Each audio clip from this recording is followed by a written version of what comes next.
I'm from Iowa, and when I turned 16, some jackass in California stole my city's operating budget. And the wisdom of the city council that year was that in order to rebuild our budget, we're just not going to do any services for 24 months, but we're going to still charge taxes. So I learned to drive in what turned out to be the snowiest year in Iowa history on 6 inches of ice for 4 months. And then when I was 22, I worked as backcountry manager at Philmont, and the guy who taught me how to drive on mountain roads was the chaplain. And wow, you have not gotten a driving lesson unless your instructor has God as a co-pilot. So I'm going 40 miles an hour down these back roads in order to get to the highway. The highway has barely been cleared at all. It's immediately obvious who just moved from Texas. But I'm slaloming in and out of the traffic. I get ahead of the snowplow. That was fun. I'm not just on time, I'm ahead of schedule. I would have been early, but I run into that one guy who decided that today is when I want to move my boat. But I get there because I was trained, I was prepared, there was gas in the snowblower, I know how to operate in these conditions, but I was the only speaker that made it because the others didn't know how to operate in this sort of environment. So, this is great for me because I got kind of promoted. I got a 3 for 1. They just had me there for 4.5 hours. For producers, this is the environment we're going to be in for the next few years. You're ready. You're prepared, you've got some experience under your belt, you know how to make it work in changing conditions. Most of the competition is not going to make it. Now, for those of you who are not producers, your job is going to be to keep up with the producers because they're going to be changing more things more rapidly than we have seen in the last 50 years. And it's all going to happen in the next 3. Oops. We have to start with the war. On the left, you're dealing with a climate and economic map of the former Soviet space. These maps are on their side, so if you turn your head, it's okay. If you're on the right, same map, but now we're looking at population density. Now, on the map on the right, the population density, that lighter color of orange, is roughly the population density of Kansas if you remove Topeka and Kansas City. So yes, you have neighbors, you've probably lost track of the details of their lives. If you go to the left, the green zone is what they call the Russian wheat belt. That is the primary agricultural zone in the former Soviet world. It is the least productive of the major agricultural zones worldwide. The problem is primarily climate. In the summer, it's about the same as western Kansas, so hot and dry. In the winter, it's about the same as northeastern Alberta, so cold, dry, windy. The output per acre is the lowest productivity of any wheat zone, any agricultural zone in the world. And the income that comes from that agricultural production is so low and so erratic that the Russians, even today, have not been able to build a national road network. You want to do anything at scale in the Soviet Union, former Soviet Union, you have to move things by rail. It's your only option. Now, if you go to the south, to the yellow, to the left, you're in desert, completely empty. If you go to the right, to the north, to the blue, you're in tundra and taiga, also completely empty. But what makes the Russians drink is the beige, the stuff on the shoulders, territories that are completely useless from their definition, but they're flat and they're wide open. And you can totally shove a Mongol horde through that. The Russians have been invaded 50-odd times in their history. Every time the invader has made it to the green where they actually live, the Russians have never driven them out. It's been the weather. The Russians have discovered over the last 350 years that the only way that they can protect the wheat belt is if they expand beyond it through the beige and reach a series of geographic barriers that you can't run a panzer division through. And then forward position those rail-supplied military forces in the access points between those barriers, static defense, plug the gaps. If they do that, they can prevent the war from coming to them. That's the only defensive strategy they have. And this is everything that Putin has attempted to do in the last 23 years. This is the Kazakh intervention and the Karabakh War and the Georgia War and the Crimea War. It's about getting troops into those gaps and plugging them. The problem for Ukraine, of course, is not that it controls any of these gaps, but it's on the way to two of them. The Russians were always going to do this. They were always going to try to not just take parts of Ukraine, but all of it. And then they would move beyond into the countries that actually control the territories they care about. That's Poland, that's Romania, Estonia, Latvia, Lithuania. These are all NATO allies. We've always known this was going to go down. Now, who here is not from Texas? It's not as big as they say it is. The scale of what the Russians are attempting here, we have a hard time wrapping our minds around. I mean, the United States is a big country, but it's nothing compared to the sheer physical size of Russia. Their borders are 3 times as long. They're trying to patrol them with a population that's half as big. It was always going to be a desperate fight. All right, that's the big strategic picture. Let's look at the tactical. The dotted lines on this map are those all-important rail connections. The deep red are the territories that the Russians controlled at the end of the last war in 2014. So anyone who tells you that, if you just give the Russians a little bit, they'll stop, no, because this was the 7th time they've done this since 1992. And then third, those pinker areas are the areas that the Russians held as of the 1st of September in the current war. This is Kherson. It's the only territory west of the Dnieper River that the Russians were able to capture earlier in the war. And the Ukrainians made it very clear around August, actually July, that this is where they were going to go first. This was the territory they were going to try to liberate because it was on the other side of the river. It would be easier to do. The Russians saw these advertisements, forward positioned about another 20,000 troops there, the best troops that they had. Now, as we all know, that wasn't the end of the story. I mean, yes, the assault did begin on September 1, but there was also a second piece to it because the Ukrainians watched to see where the Russians pulled those troops from and launched an assault there in Kharkiv. And without the Russian forces in place, the Kharkiv front collapsed in 5 days. Best of all, you'll notice just south of where those arrows connect, there's a little dingleberry of pink. That is the city of Izium. That was their forward positioned base. They were planning on launching multiple assaults from that. It fell in 36 hours. But since it was their forward logistics base, that's where all their tanks and all their artillery were. And so in 36 hours, the Ukrainians captured more equipment from the Russians than they started the war with. And territory switched hands. What we're going through right now is a logistical war, because remember, the Russians have to have rail connections.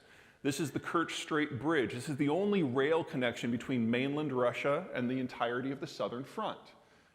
And a couple months back, somebody blew it up, and so now the Russians have to move everything by truck. This is a problem. The Russians only started the war with about 3,000 tactical support trucks for their entire military. You guys remember all those javelins? Most of those were not targeting tanks, they were targeting trucks. And they've already lost 80% of their entire fleet. So the Russian military has had to go back to Russia and confiscate city buses and literally Scooby-Doo vans from every one of their municipalities to bring back to shuttle artillery shells around the front. And I gotta tell you, when a Scooby-Doo van laden with artillery shells hits a bump, shit gets real very fast.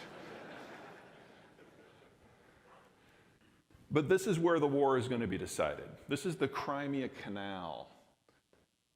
Remember, Russia's dry. So is Ukraine. 80% of the food that is grown in the Crimean Peninsula is grown with irrigated water sources.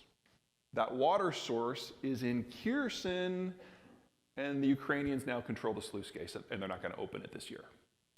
So without Kerch to bring in food in bulk by rail, and without the canal that would allow Crimea to grow their own, we are going to have a 1980s-style famine in Crimea later this year. Russia fights until it can't. It has never backed down from any war without losing at least 500,000 men in combat first. Right now, they're about 100,000. This is how you trigger a mass casualty event. We will see that later this year. Now, does that mean that the Ukrainians or the Russians are destined to win? No. This is still totally up in the air. Because the Ukrainians are in the process now of doing a lot of deferred maintenance on equipment. They've captured from the Russians 3 times as much tanks and artillery as they started the war with, in addition to everything that NATO has given them. But the Russians are in the process of doing a second mobilization. And by the time we get to May, there's going to be at least 500,000 more Russians in the field. This is going to be a very different conflict very soon. The stakes are high. Now, the question, of course, is why does the United States care? You know, freedom, blah, blah, blah, democracy, blah, blah, blah. They're coming for Poland and Romania. That's the issue. When the war started, you guys remember in the first week, and it looked like it was all already over? There's that 40-mile-long convoy of military vehicles going from Belarus south to Kiev. And then on the 4th day of the war, the convoy stopped unexpectedly. And we found out a couple days later that's because the Russians forgot to bring fuel. And then 3 days later, all the soldiers in those vehicles got out of their vehicles and walked back to Belarus because they also forgot to bring food. And in the NATO defense ministries, we came to the conclusion very quickly that the Russians don't know how to fight a modern war. They're doing worse. They have been doing worse this entire time than the Iraqis did during Desert Storm in '92. And we now know that if NATO and Russia meet on the field of battle, we will obliterate them. There will be 1,000-to-1 casualty ratios. It will be a complete conventional wipeout. And that made no one in NATO happy. Because for the Russians, they see this as a fight for their existential survival, and they are correct. If they lose this war, this is the end of the Russian Federation. Which means if they can succeed in Ukraine, when they come for Poland and Romania and the rest, they will absolutely use nukes because they know a conventional fight cannot be won. We know we will have a general nuclear exchange if the Russians win this first phase. So the decision was made early to give the Ukrainians anything that they can use that isn't a security risk for us in order to make sure that the Russian military dies here and now and forever. That was our lesson. The Russians took a different lesson. They're like, maybe we shouldn't have drank all of our own Kool-Aid. Maybe these are not devil-worshipping Nazis. Maybe they will fight for their own lands. And if that's the case, the civilian population is no longer a non-factor. They need to be dealt with. So they dusted off a strategy that dates back to the 1800s. And when they advance very slowly, no more than a mile a day, behind a hail of artillery, targeting not anything that moves, but anything that stands. Because if they completely obliterate all civilian infrastructure, then Ukraine cannot support a civilian population at all. And the population will self-segregate into refugees, which will run, which you never have to deal with it again. And anyone who stays who's under age 55 clearly stayed to fight, and you can shoot them on sight. The agricultural infrastructure is their primary target. Because if you can't feed the locals go, or they die. And it's that simple. It's hard to get numbers in a war zone, especially behind occupied territory. But the best guess is we're dealing with over 250,000 civilian deaths and at least 12 million refugees. That's similar to the pace of the Holocaust in World War II. It's all about scale. Now, we're going to throw a bunch of these up as we go. This is an import-export graphic for corn specifically. It comes from the green countries. It goes to the red countries. Corn is a squiggly little product because it can only be grown in a few places that have the right humidity profile. Now, here in the Midwest, we're like, woo, not everyone can grow corn. Mid-continent humid summers, that's what you need. You don't have that in most of the world. In fact, in the Eastern Hemisphere, the only place you have it at all is Ukraine. Now, the Ukrainians have been shifting their export portfolio because there's a war on. They're focusing on the things they can get the most bang for the buck for. So there's a UN program to help ships get in and out of Ukrainian ports that at the moment the Russians have signed off for. But it's very limited. And so they've stopped exporting wheat for the most part. They've shifted everything to corn. Corn exports are actually up a little bit. but it's not a stable system. Right now, the Russians are targeting civilian infrastructure, specifically electricity infrastructure, in the interest of causing as much terror, disruption, and civilian deaths as possible. But it's winter. That's why that strategy has been chosen.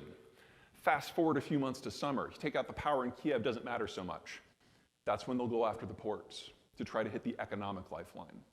So we should expect this year agricultural exports from the Ukrainian space to largely stop. There'll still be some stuff by rail, that's less than 10% of the total. There's a different rail gauge between Ukraine and the rest of Europe. So for those of you who care about corn, you're about to lose the number 4 producer in the world. Now, before you get too excited about that, keep in mind, I'm going to be talking here about a lot of other agricultural products. We're going to be seeing disruptions all over the place. To think that in this country, if we're dealing with global food shortages, we're going to continue with the fuel standard in its current form without a conversation, you got your head in the clouds. I'm not saying ethanol is going away. I'm saying in the next couple of years, we're going to have an open, honest, deep conversation in this country about whether we want to feed the world or fuel. I don't know how that's going to go, but that conversation will start by the end of this year. All right, let's talk about some non-ag stuff. You guys care about commodities in general, and some of these are hilarious. So if you take the first column, this is where all of the people involved in the world are collectively the world's largest supplier. They're the second largest for the second column, and so on. Just going to pull a few of these out. Let's say you care about the environment and think that EVs and solar panels or nuclear power are the way to go. If you want to do the full transition, we need twice as much copper as we have now. We need 10 times as much lithium. We need 4 times as much chromium. Well, the Russians are a top 3 supplier for a number of things that we absolutely have to do the transition at scale. So not only do we need to massively expand global access, we need to keep the Russians in the game, and they're not. Which means the green transition in its current imagining is completely impossible. This is where things get dark. The world's #1 wheat exporter has invaded the 5 wheat exporter and is deliberately destroying all agricultural infrastructure. There's no way that doesn't have massive supply, famine, and cost implications. Oh, this is hilarious. Okay, so the former Soviet Union doesn't have bauxite. That's the stuff you use to make aluminum. They have to import it all. They use the spare electricity systems because when the Soviet system collapsed, their industry went away, but their power generation was okay. So you've got the cheapest power in the world after the United States. So they bring in the bauxite, they process it into metal themselves, and then they send it out. All the bauxite came from Ireland and Australia, which decided that they don't want to support a genocide, and so they stopped export. So the aluminum system is in the process of collapsing in Russia. Titanium, the ore comes from Ukraine, but it's processed in Russia. So that's gone to zero as well. You guys have heard about Brexit? So the Brits can't figure out what the hell's going on. They know they have to have a trade deal with the United States in order to move forward. And the US has made it very clear, this is great, we'll talk about the details, but just so we're clear, your participation in European aerospace has to go away. Well, Airbus, the European consortium, is Spanish and French and German and British aerospace companies. And we're telling them that they have to basically join Boeing. The primary consumer for former Soviet titanium and aluminum is Airbus. So European aerospace's future is one without the components the Brits provide, which are the wings and the engines, and without aluminum or titanium. You want to buy a company in aerospace? Boeing's the only one left. The Air Force thinks that's hilarious. Neon's a fun one. You guys all know Star Wars, right? Star Wars? One person knows Star Wars. Okay. Now, I'm not talking here about like lightsabers and bzzz. I'm talking about Reagan. Do you guys remember Reagan? 3 people remember Reagan. Come on, people, work with me. Okay, back in 1983, Reagan and Gorbachev were kicking it in Iceland, having hot dogs, because that's what you do. And this was their first meeting. They got along so well that they kicked all their aides out. It was just them and the translators. And they decided to get rid of nuclear weapons. And Gorbachev's like, this is great, peace in our time, but there's just one little catch, Ronnie. You got this idea called Star Wars with a giant space laser shield that's going to shoot down missiles. Now, if we each have 30,000 nuclear weapons, that's irrelevant. But if we only have a few dozen, that might actually work. So for this project to get off the ground, for this to be fair, Star Wars has to go away. And Reagan said something very Reagan-like, along the lines of, well, Mikhail, I didn't realize that you thought life was fair. And that was the end of the summit. So Gorbachev goes home, convinced that giant space lasers are the future of great power competition, gives the order to build out the supply chains to make it happen, but then the Soviet system collapses. But not before the supply chain went into place. Part of that was neon. Neon is used to focus the apertures of the lasers. And it's produced in a two-step process. Step one, you are in a steel facility where you have an air separation unit. And it takes the air and separates out the nitrogen and the oxygen, which you push into the foundry to get whatever you want. Everything else goes into a canister that goes to a more advanced facility where it's all separated into the trace gases, the carbon dioxide, the helium, the neon. Well, that first stage separation is done in southern Russia, in facilities that are under sanctions and are shutting down.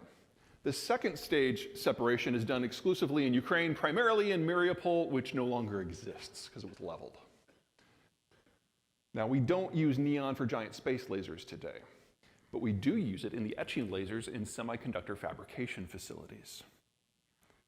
And we've just lost 80% of global supply, which means later this year, we get to decide what goes back to analog.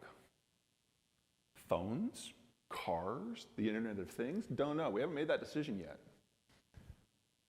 So we don't just need Ukraine. We don't just need Russia. We don't just need Russia and Ukraine working together. We now also need share. Nobody. Share, she turns back time. Oh, tough crowd. Okay, fine, back to agriculture. This is where I get my nightmares. It's not so much that the former Soviet world is one of the world's largest producers of foodstuffs, but they are by far the world's largest producer of the things that allows the rest of the world to grow their own. Fertilizers of all type, Russia as a unit is the world's single largest supplier. Russia plus Belarus specifically are 40% of global potash. Output of fertilizer and fertilizer inputs from the former Soviet space are down by 20 to 40% based on which nutrient you're talking about. It's not coming back because most of these facilities are maintained by foreigners with various investment in technological skills and skilled labor, and that's all gone. And we've already seen some industrial accidents in the Russian space that are so big that you can see them from orbit. I'm not saying this is going to zero, but this stuff is not coming back once it goes offline. Okay, let's get into energy. So we have that under our belt. This is a pipeline map. We're going to talk first about the green, that is oil. And the story has to do with these two export points. The ports in the north on the Baltic Sea, that is Primorsk, and Novorossiysk on the Black Sea in the south. The problem is insurance. Yeah, and it's like, I thought I was losing you before, now I hear say insurance. This gets really sexy, really fast. So, part of the sanctions program is that the Russians can't get insurance for their vessels. And as of January 1, so 3 days ago, all the reinsurance companies have canceled all coverage for all parts of the former Soviet world. It's already done. Now, it's going to take a few weeks for this to feed through the system, but it's already started. Which means that any tanker sailing out of these ports has to get an indemnification coverage from a sovereign nation if it's going to operate. But the only countries that are left to do this, China and India, have never done this before. The first time anything happens to any of these vessels, it goes straight into international arbitration, which will take years to resolve, which means that any ship captain is not going to accept insurance and indemnifications from these countries. We're just waiting for an incident now. It could happen a year from now. It could happen today. There's no way to know. But as soon as we get a disruption, maritime exports stop. Now, this isn't Texas, so this is a real problem. In Texas, if oil prices or takeaway capacity fails, you can shut in the well and turn it on later. You can't do that in Siberia. For those of you who are from like kind of the Missouri-Iowa border north, you understand in the winter, as long as you keep moving, you're fine. But if you stop, you freeze to death, and it's a horrible way to go. Same with crude oil. Most crude oil in western Siberia is produced in the permafrost. And as the oil comes up through the frozen subsoil layer, as long as it's moving, it's okay. But if it stops for any reason, it turns to gel. And the water that comes up as a byproduct freezes into ice, and when water freezes, it expands and it pops the pipes from the inside. The last time this went down was 1992 with the Soviet collapse. It took them 30 years to repair the damage. They didn't get back to 1988 production levels until January of 2022. And now it's all going to unwind again. Now there is a bit of a buffer. About 1 million barrels per day of Western Russian production is not in the permafrost. They can shut that off and on, and they have already. But just in the last 4 days, output from Russia has dropped by 750,000 barrels. They only have 250,000 barrels left of flexibility. And after that, you're talking about shutting in those permafrost wells, and they will never come back. If we get an incident insurance today, you will see permanent damage to the Russian export capacity within a month. Now, what does that do to prices? That's a little bit harder of a forecast. All else being equal, which it never is, you remove 4 million barrels a day of Russian output from the system, you get $150 to $180 oil. Oil is an inelastic product. You have to have it. If you need 50 gallons in order to deal with your field, and you can only get 40 gallons, it's not like you just write off the rest. No, you pay whatever you have to do to get that last 10 gallons. But the price you have to pay for that last 10 determines the price for the entire market. The marginal demand, the marginal supply, that sets the price. So losing 4% of global oil is more than enough to double prices. All else being equal. All right, same map, we're looking at the red now, the natural gas. This is the one that matters here. This is the Nord Stream pipeline. This is not a marginal supplier to Europe. This is Germany's primary source, 40% of the total. Somebody blew it up over last summer. Now, the Germans have succeeded at replacing the volumes that they need. They used 7 different marginal suppliers. So prices as of the 1st of December were 6 times what they were before the war. Now, prices, as you may have noticed, have gone briefly negative in Germany because energy is volatile. Nothing's changed. And they're also having a freakishly warm winter. It's actually about 60 degrees in Berlin today, which is batshit. Shouldn't count on that lasting. It's still winter. Now, the problem here is that the Germans don't think of energy the way that we do. I mean, we talk a good paranoid game about energy security, but we really don't care where we get it. So we produce a bunch ourselves. We get some from Mexico, some from Canada, some from Saudi Arabia. If we don't think anyone is watching very closely, we'll happily grab some from Venezuela. The Germans can't do that. They need reliability. They're in a tough neighborhood. They have precision manufacturing. So they prefer large contracts with state companies that deliver the energy on fixed infrastructure for long term. And that was Gazprom, the Russian monopoly. But without that pipeline, everything about their system is thrown into doubt because, again, the Germans don't run things like we do. They use that natural gas not just to fuel their electricity system, but also their petrochemical system. And those petrochemicals are not exported. They're kept in-house in order to provide the base material for their entire manufacturing sector. Well, the first step in that chain is now broken beyond repair. So the entire German industrial model is breaking down. If you want a Beamer, buy it now. This is the last model. Be sure to get 10 years of parts. You're going to need them. And it's going to get so much worse because this is the backup plan. Pipes that go through the conflict zone in an artillery war where one side is deliberately destroying infrastructure. This is going to get so much worse in Europe before it gets better. All right. Natural gas in Germany, let's talk dairy. Again, green's where it comes from, red where it's go, and this is what's going away. The Germans are the largest economy in Europe. They're the ones who pay for Europe. And if they have an industrial breakdown that they can't recover from, the European budget dissolves. That means the Common Agricultural Project goes away. And for the major dairy exporters in Europe who wouldn't exist if not for the subsidy structures, specifically the Netherlands, Germany, and Denmark, that means that entire block of competition vanishes because they have no market reason to exist if it wasn't for the subsidy system. Now, the French stuff is still there. The Italian stuff is still there. Those are niche products. Those are quality driven. They have their own market case. They're fine. And my God, the Kiwis are going nowhere. But for that mid-quality bulk production that you go head-to-head with in every market, that just goes away. One more little thing before we dive into some other stuff. We're in the final decade of the Chinese system, and that collapse might be forward positioned. We'll get into that a little bit more later. Chairman Xi of China has consolidated more power into his person than any human in history, more than the Kim dynasty in North Korea, more than Nero of Rome. He is so paranoid, he is so isolated, and he has shot the messenger so many times that no one will bring him any information at all. Not information that they think might make him mad, any information at all, because they don't know the status of the debate with the voices in his head, and they don't know what's going to set him off. So we're seeing catastrophic policy decisions across the board. Last May, the country was suffering from nationwide brown and blackouts. Xi didn't find out until September. You know who told him? Joe Biden.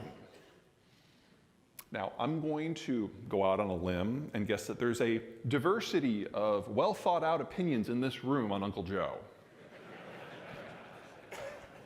But I don't think any of us think of Uncle Joe as a source of breaking news. But Xi's basically locked himself in a closet.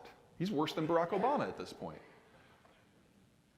And that means his information is limited to ideology, whether it's his own or ones that have been provided to him. So he bought Russian ideology. Whoa, my hair's falling apart here. He bought Russian ideology hook, line, and sinker. So back last February, 6 days before the war started in Ukraine, Putin was in Beijing. And he told Xi to his face, why would I invade Ukraine? That would be crazy. So Xi was the only world leader caught with his pants down. And can you imagine like the national security guys in the back of the room when that conversation was happening? Sir, there's 250,000 troops on the border. No, shut up. You know what he did to the last guy? His head's a paperweight. They believe their own propaganda. All this Taiwan stuff. Now, I am going to be of a minority here in that I don't think a Taiwan war is going to happen. Let me kind of lay that out for you. There are certain assumptions that you make when you're planning on conquering another country, and they guide your military transformation so that you're ready for the fight. The problem is that the Ukraine war has laid bare that all of the assumptions that the Chinese have made were wrong. I mean, assumption number one, it's going to be an easy fight. Well, that's been discarded because you have to swim to get to Taipei. You can walk to Kiev. The Ukrainians have been preparing for this war for 8 years. The Taiwanese have been preparing for a war with the mainland for 45. So, gone. Number two, Russian weapons are awesome, so let's steal the IP and clone them, spend $3 trillion outfitting all of our troops. They now know that was $3 trillion wasted, and they don't have a weapon system appropriate for the game. Assumption number three, Russia's too important to international economics, so no one will punish it. They'll just, bitch, send out some press releases, and it'll be over. Error. And say what you will about the Russian economy, it's not great, but it is a massive producer and exporter of food and energy products. The Chinese are the world's largest importer of both. And they import 80% of the inputs that allow them to grow their own food. You take the sanctions on Russia, you put them on Beijing, you get a deindustrialization collapse complete with a famine that kills 500 million people in under 2 years. But I think the fourth one is what's really scared them. You. The entire Western corporate community just walked away.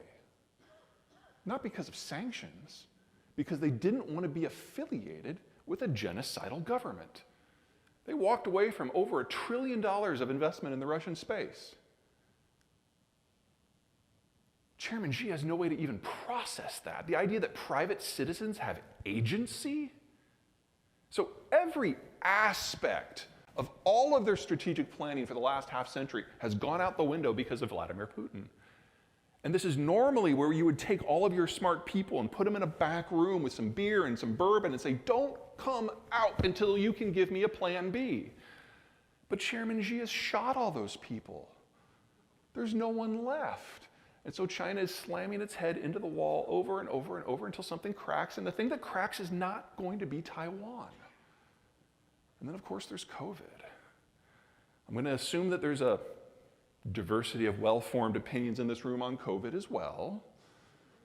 But I think we can all agree that there's two possible paths here: mass immunization or mass exposure. And I think if we're all being really honest with ourselves at home, alone, in the dark, with the doors locked and the shades pulled, we will admit that the other side has a point or two that is worthy of consideration.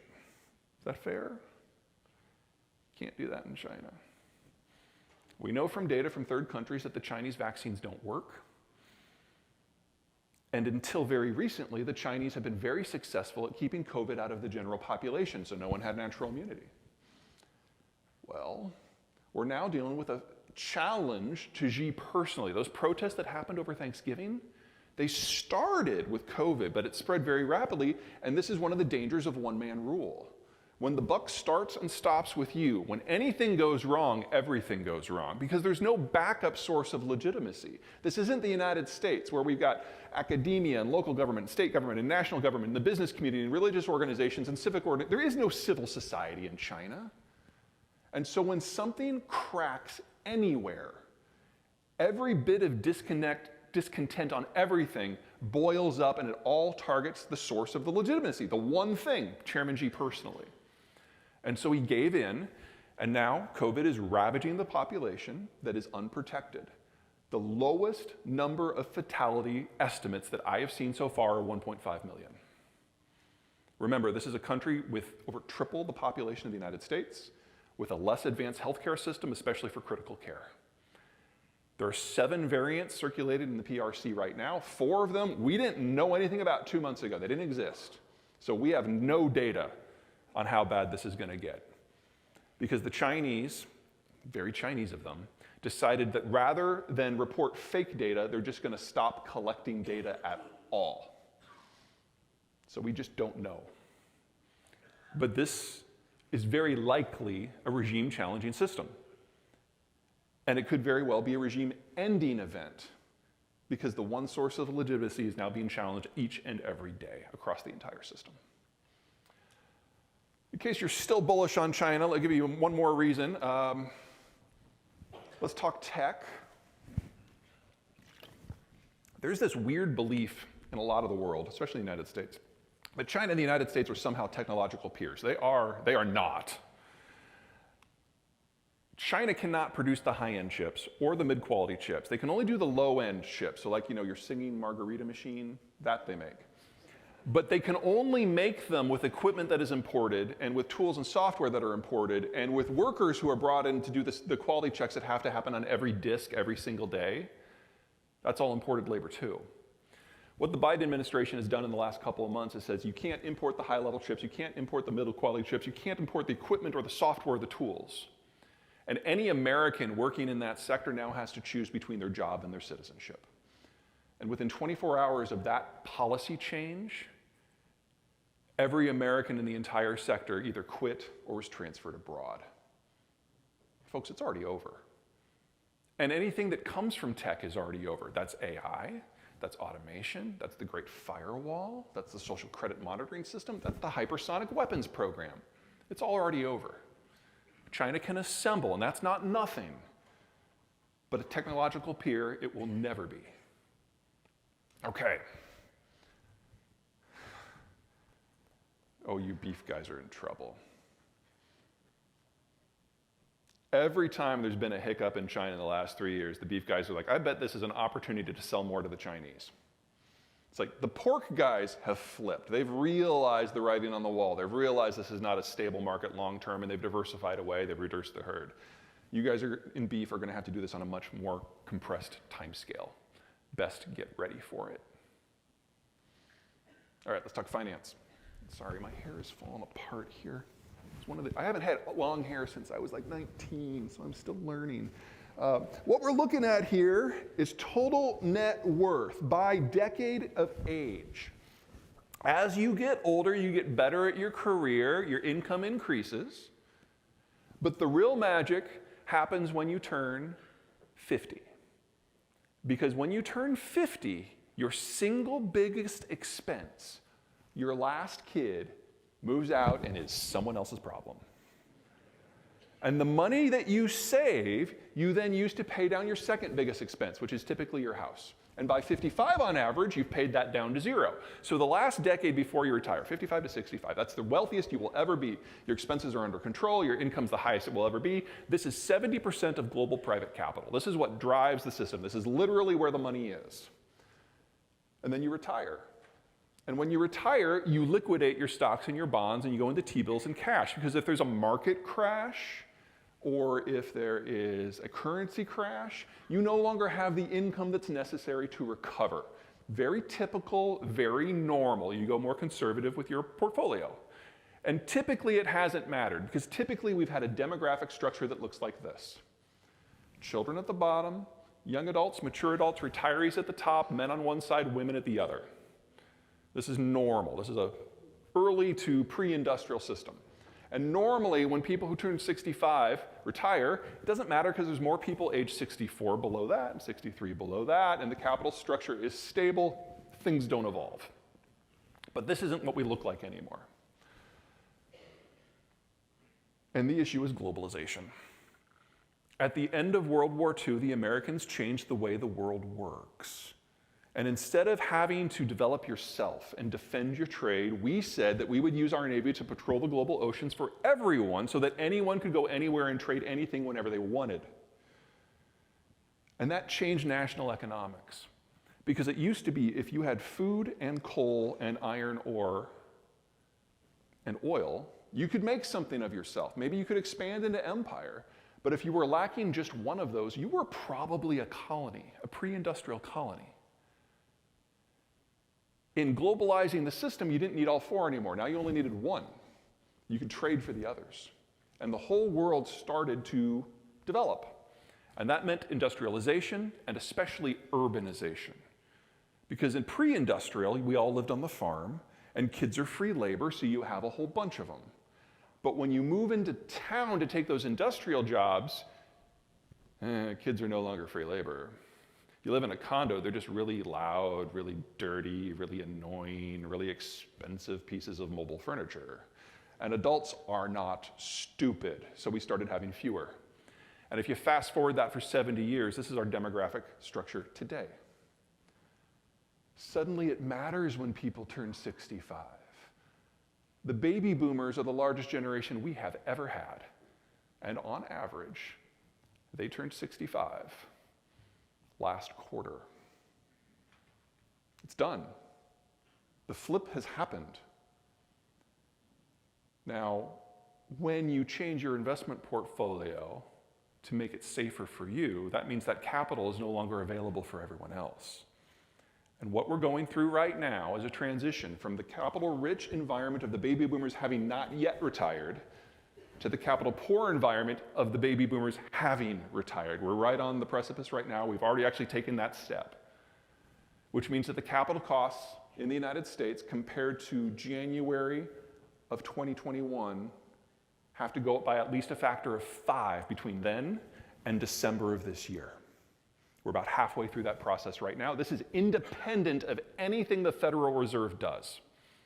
This is demographics. This is locked in.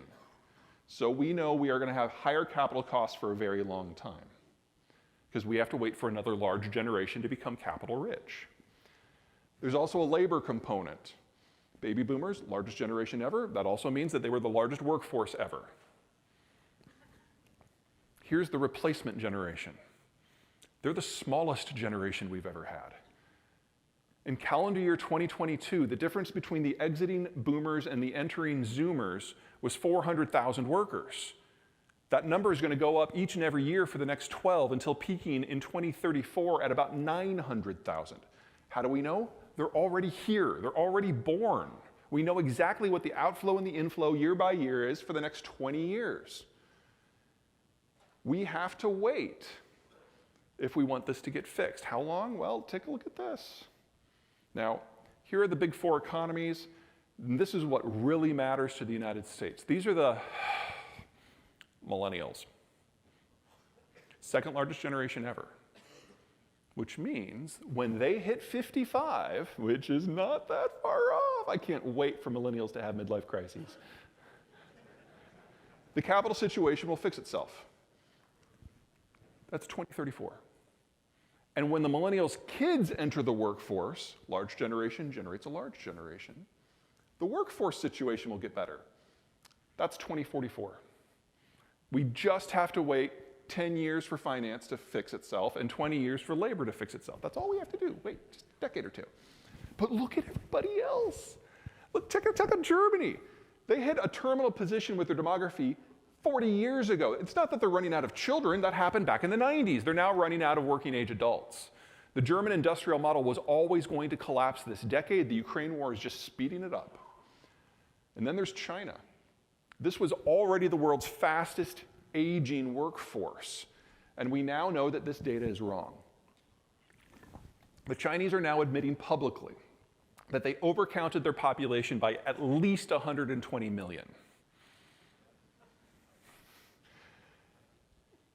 And all of the missing millions would have been born since the one-child policy was adopted 40 years ago, which means that all the missing millions are under aged 40, suggesting that these yellow bars don't even exist.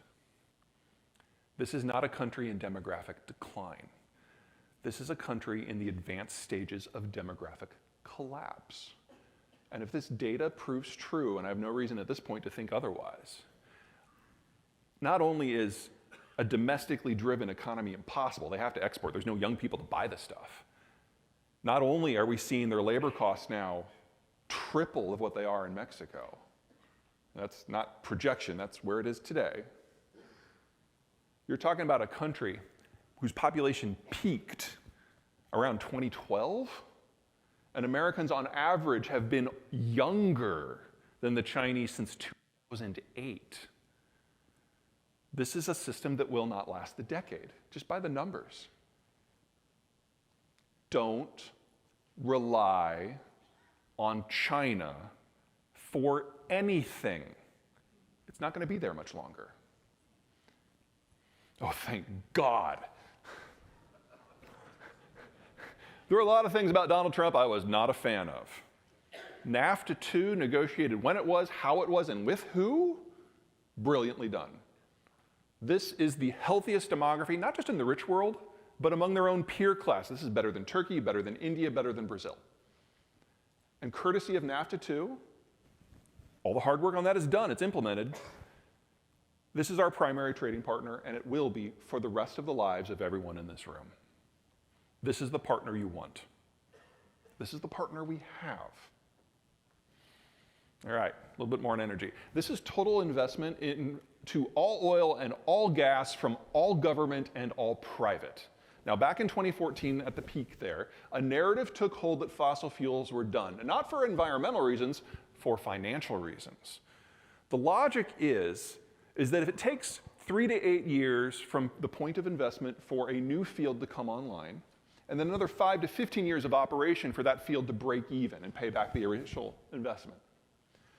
Well, if the goal is to be carbon neutral by 2040, we're already too late. Why would you put your money into a project that you know you'll never break even on?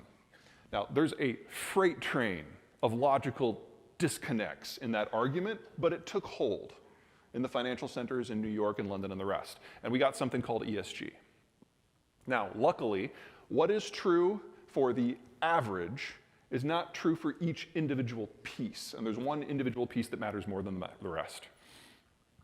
I like to call this the checkbook map, because every dot is someone who has paid their power bill.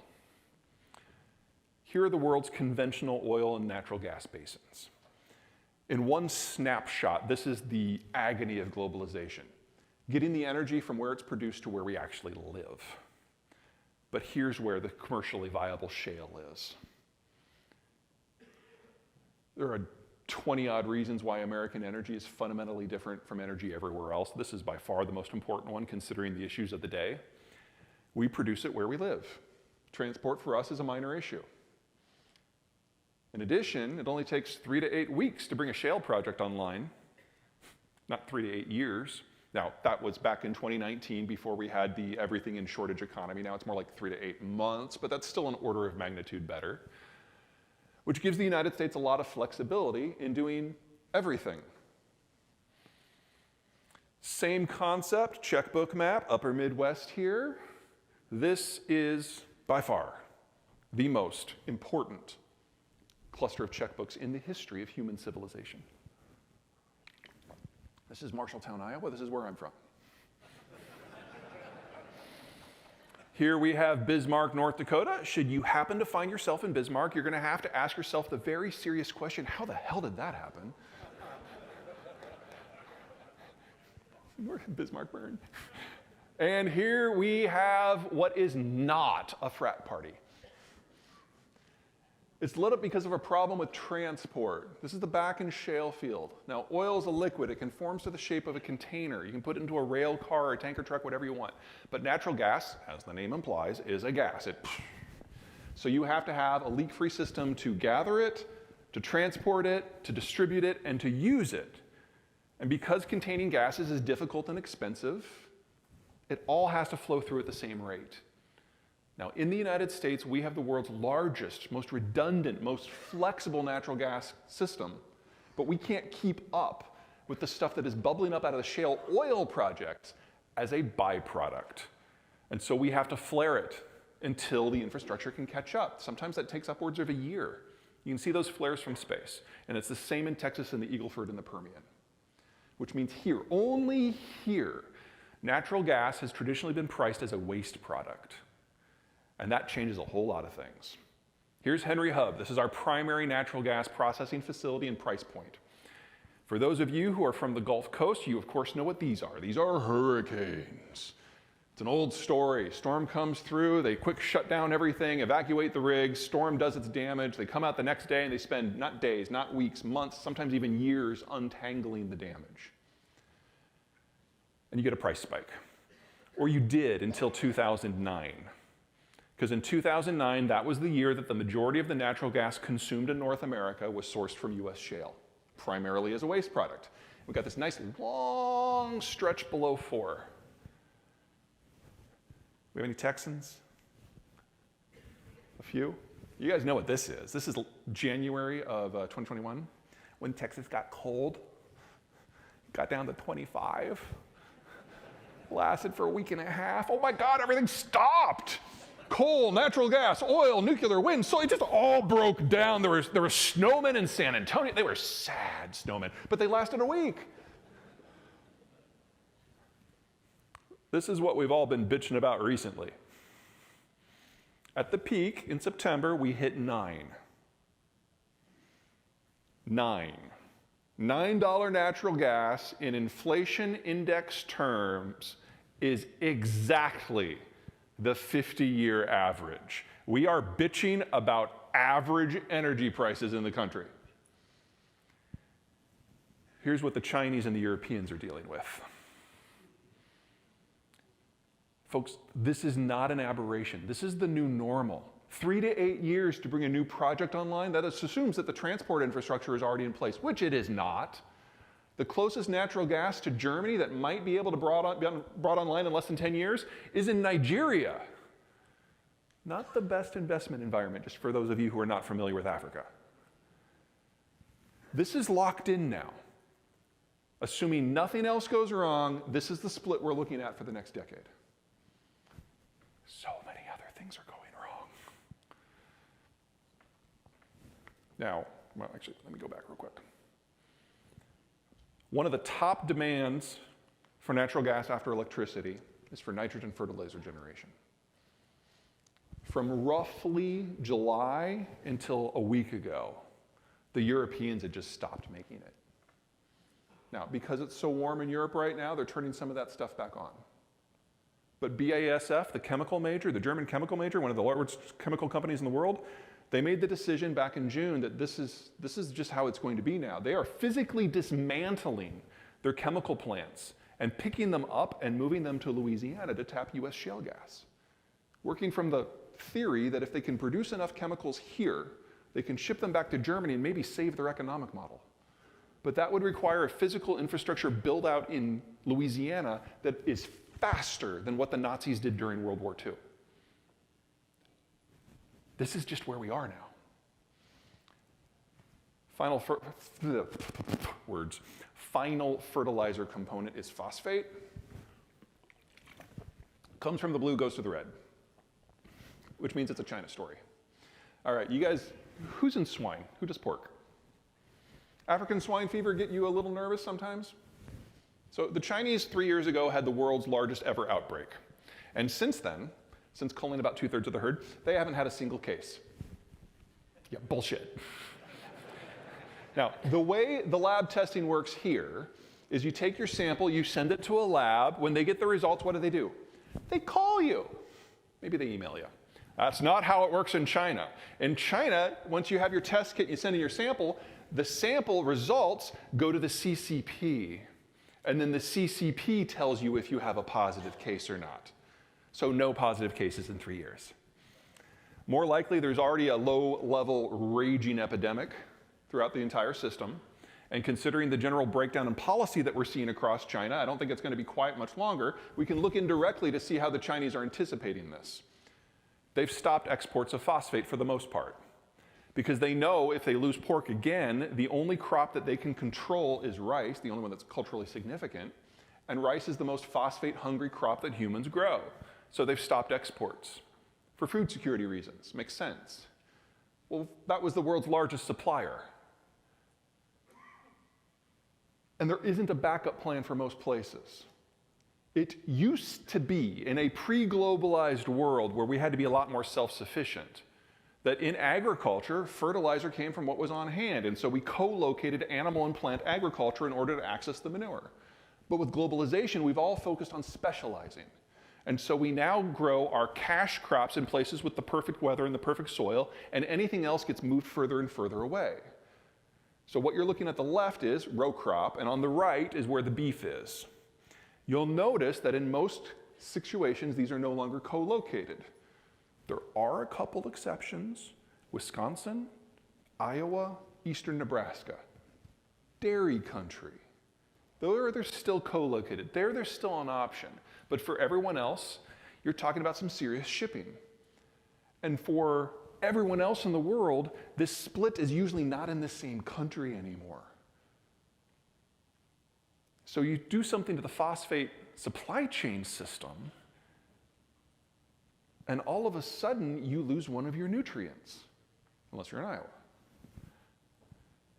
Give you an idea of what that looks like at scale.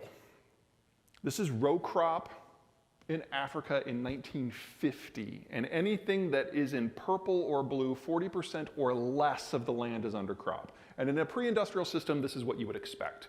You only grow food on the good land. You just don't get a return at all on the marginal land.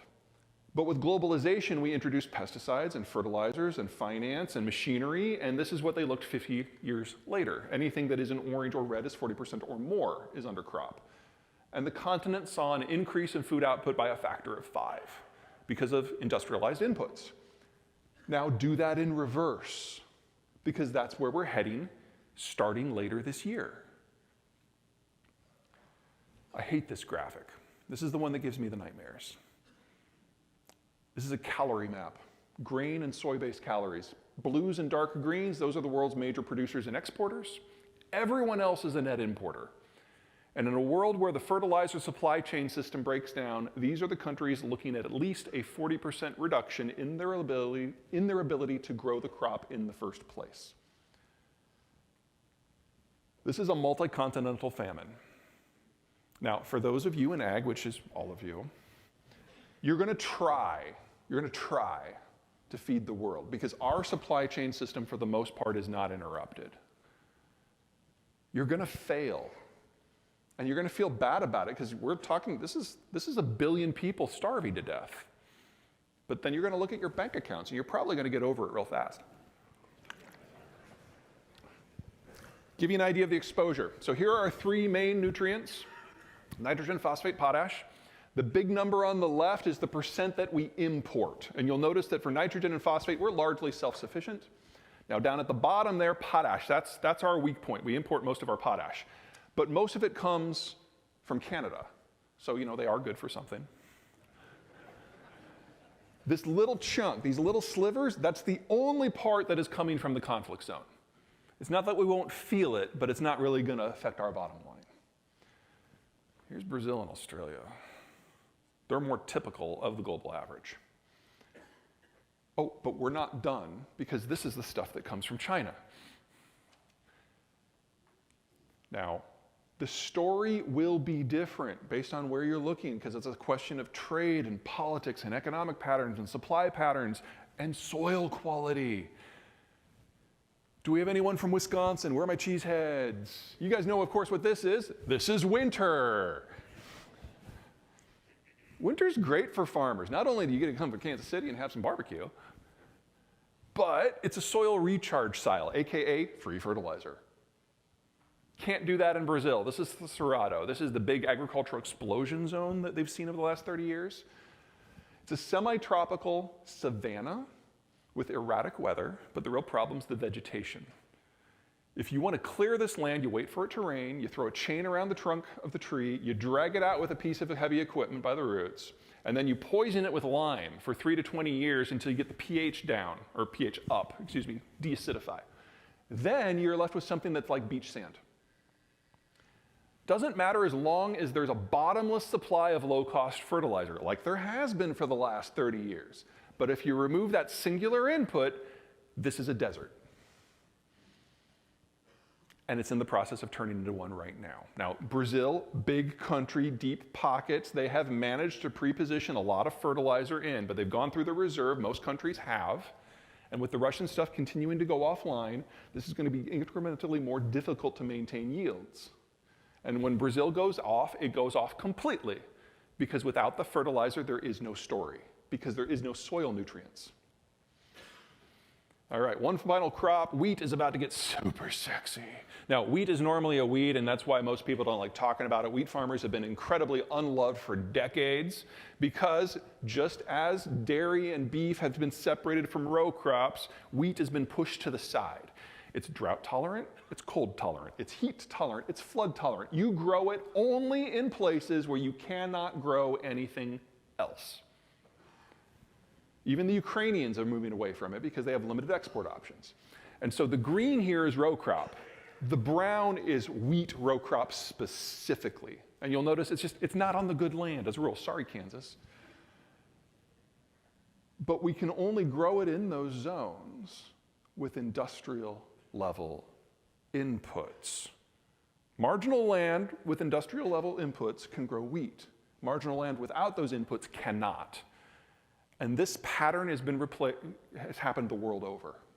About the only place that they still grow wheat on the good land, France, because croissants, and India and Pakistan for food security issues. That's it.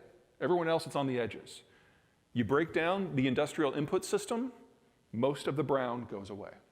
Now again, in the United States and North America, I am not concerned because we produce what we need locally for those inputs. But for everyone else, wheat is the product that is going to suffer the greatest production declines, which means that wheat is the product that is most likely to experience the greatest price increases because it remains humanity's #1 source of calories.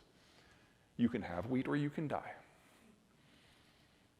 All right, final slide. This is CPI, inflation in the United States and Canada, similar systems, heavily interlinked. You would expect the data to track, it does. We have 3 big phases of inflation since World War II. We first had that initial urbanization and industrialization push.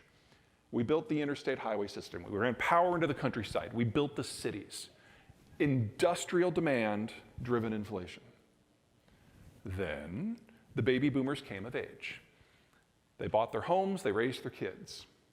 Consumer demand-driven inflation. And now we've been living in this weird-ass period. The Soviet system collapsed, and that dumped an empire worth of raw materials on the world, keeping the commodity prices under control.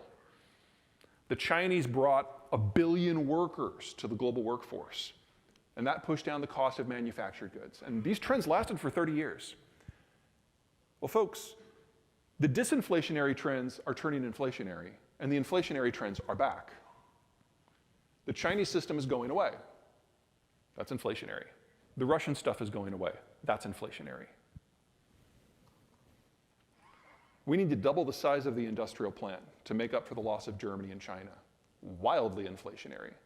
And while the baby boomers may be retiring, their kids, the millennials, are now in their prime for consumption. We're looking at 9 to 15% inflation a year for at least the next 5. Now, before you have a stroke and call your broker, deep breath. This is a good story. We need to double the size of the industrial plant. We need to fully integrate Mexico. Mexico is a food importer. They're your #1 consumer.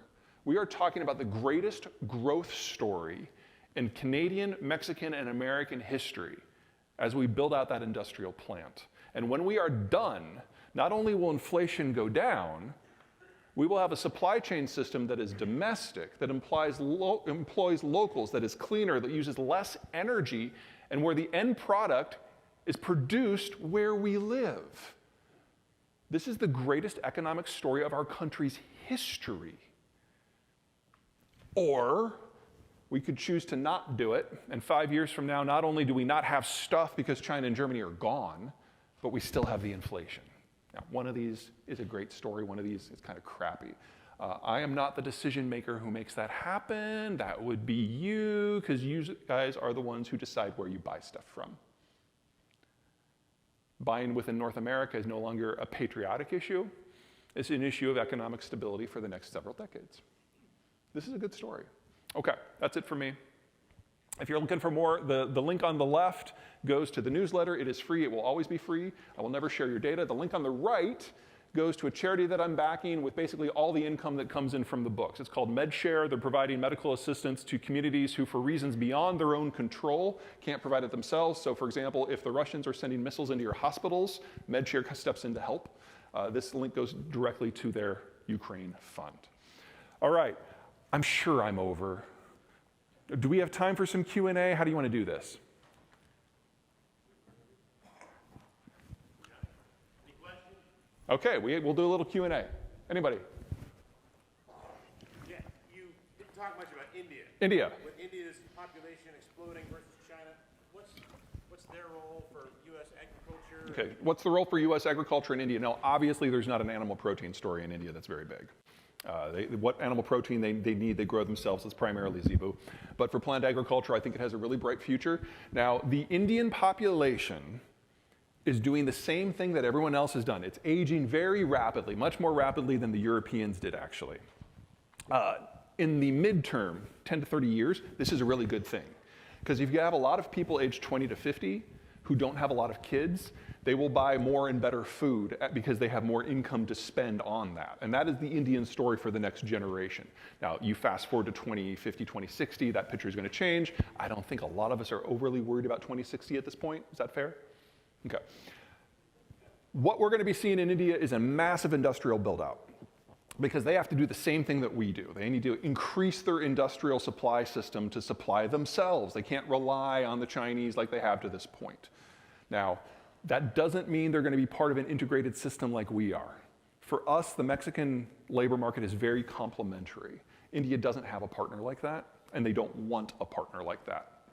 So it will all be domestically driven, which means it's going to have quality issues, and they're not going to trade a lot. But if all they do is build enough manufactured goods for 1 billion people, that's still a pretty big growth story, and it's stable.